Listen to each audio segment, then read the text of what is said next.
मित्रों, नमस्कार।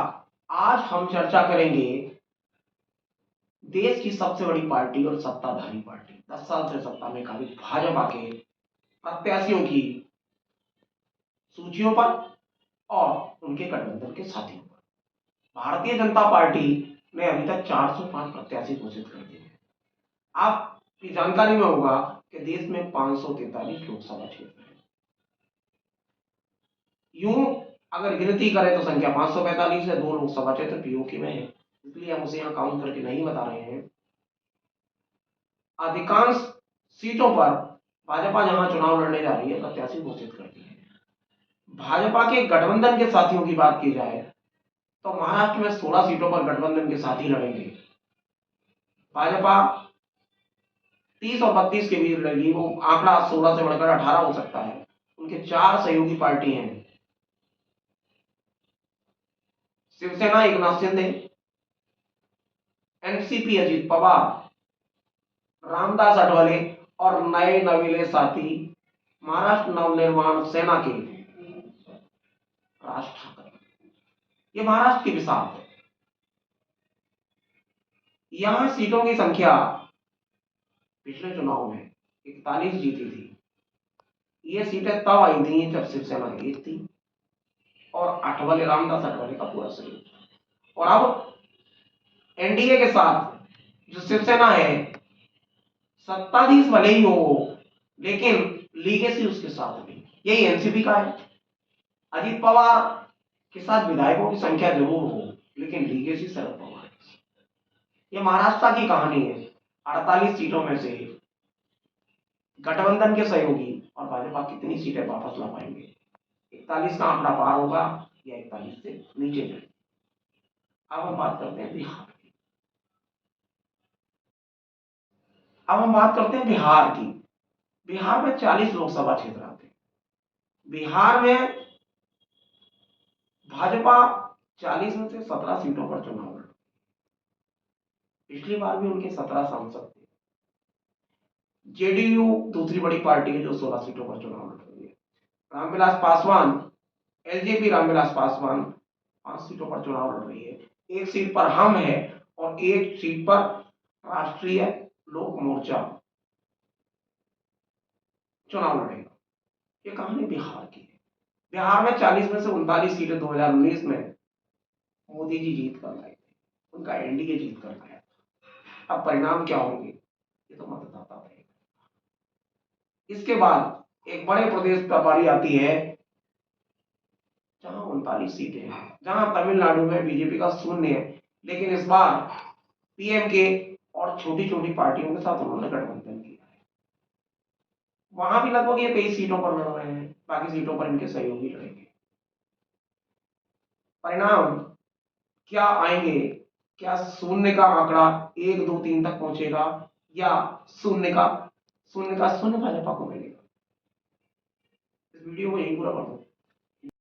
अब दक्षिण भारत के बड़े प्रदेश कर्नाटक की बात करते हैं, जहां भाजपा 2 बार सत्ता में रही।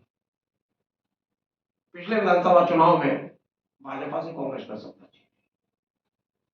भाजपा को 2019 के लोकसभा चुनाव में 28 में से 25 सीटें, कुल सीटों की संख्या 28 है। 25 सीटें। इस बार भाजपा जेडीएस के साथ समझौता कर मैदान में है। जेडीएस को 3 सीटें गई हैं और चौथा प्रत्याशी जो एचडी देवेगौड़ा जनता दल सेक्युलर यानी जेडीएस के सुप्रीमो कहलाते हैं, उनके दामाद बीजेपी के टिकट पर मंजूनाथ चुनाव लड़ेंगे। यूं मिलाकर सीटें तो 4 हैं लेकिन सिंबल पर 3। तो बड़े राज्यों में स्थिति ये है, जो हिंदी भाषी राज्य नहीं है वहां अधिकांश राज्यों में भाजपा गठबंधन सहयोगियों के भरोसे चुनाव लड़ती है।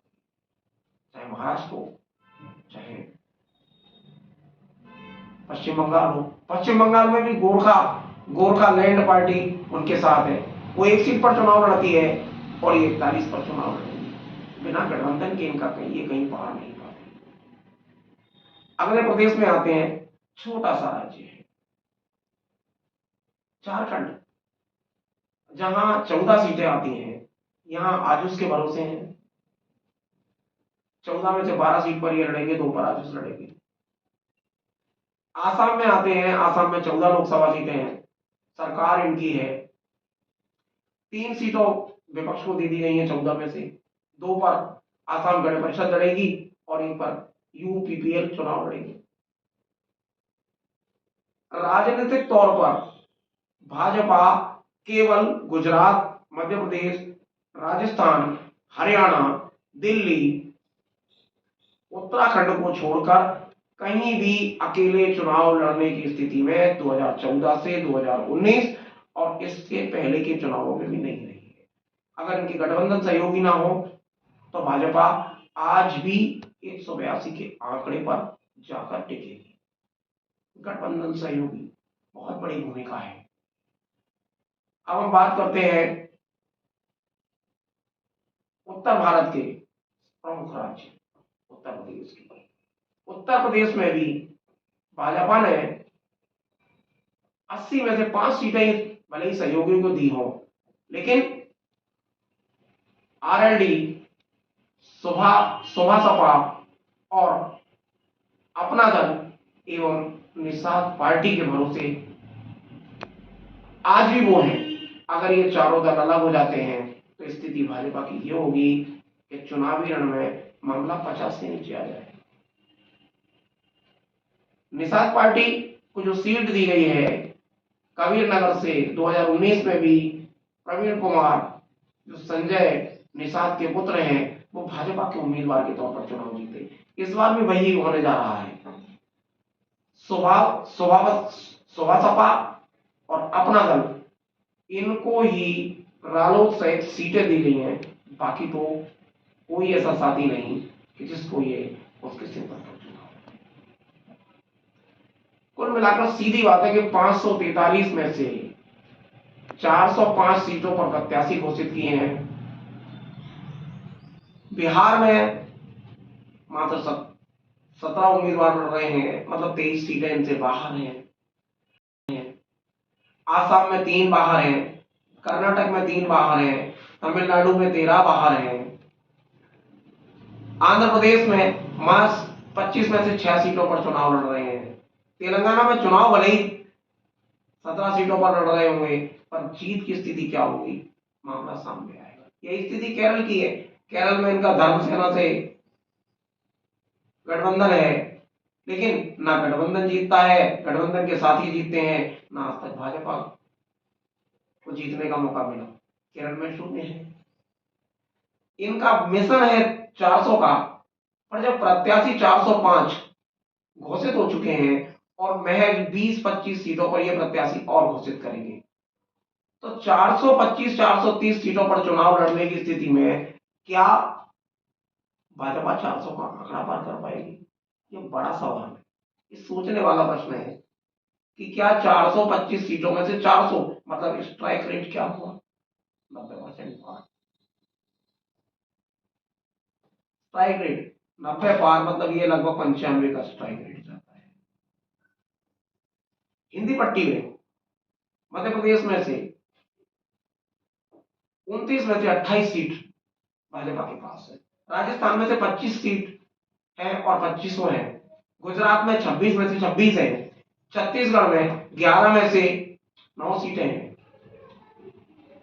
हरियाणा में 10 में से 10 सीटें हैं। दिल्ली में 7 में से 7 है। स्थिति यह है कि अगर यहां खिसकना शुरू हो गया तो 400 का मिशन कैसे पूरा होगा? जब प्रत्याशी ही मैदान में नहीं है तो मिशन कैसे? हाँ, बंगाल पर बड़ा भरोसा करते हैं।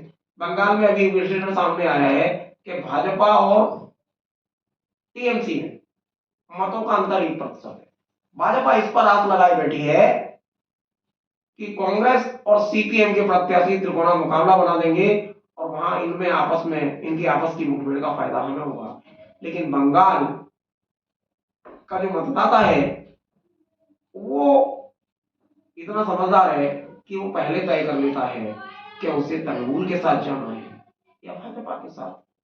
अगर उसे तृणमूल के साथ जाना है तो उसमें से माकपा और कांग्रेस को वोट नहीं देते। उन्हें लगता है कि यहाँ जहां जिताऊ कैंडिडेट है वहां वो कांग्रेस के साथ खड़े हो जाते हैं, जहां लगता है सीपीएम का कैंडिडेट जिताऊ है तो उसके साथ खड़े हो जाते हैं। लेकिन मतदाताओं को ध्रुवीकरण छोटे छोटे प्रदेशों से, छोटी छोटी पार्टियों से जुड़कर एनडीए बना है। इंडिया गठबंधन को इंडी कहकर भारतीय जनता पार्टी के प्रवक्ता से लेकर देश के प्रधानमंत्री मोदी जी भी इंडी गठबंधन कहते हैं, घमंडिया गठबंधन कहते हैं। अब घमंडियों की अगर संख्या देखी जाए तो 26 है, और जब एनडीए की संख्या देखी जाए तो उनके दलों की संख्या बढ़ता है। मित्रों, सवाल आपके आंगन में है, फैसला मतदान में आप करेंगे, तय आपको करना है कि सरकार किसकी होगी। क्या आंकड़ा 400 पार का मन अगर जनता ने बना लिया है, आप लोगों ने तय कर लिया है, तो मिशन 400 सफल होगा, या विपक्ष इस बार आपको आगे दिखाई देगा। मित्रों, सवाल बड़ा है, सवाल लोकतंत्र का है, सवाल संविधान का है, सवाल देश की जनता का है। देश संविधान से चलेगा या मंदिरों से चलेगा, ये जनता को तय करना है। मित्रों, बहुत बहुत धन्यवाद।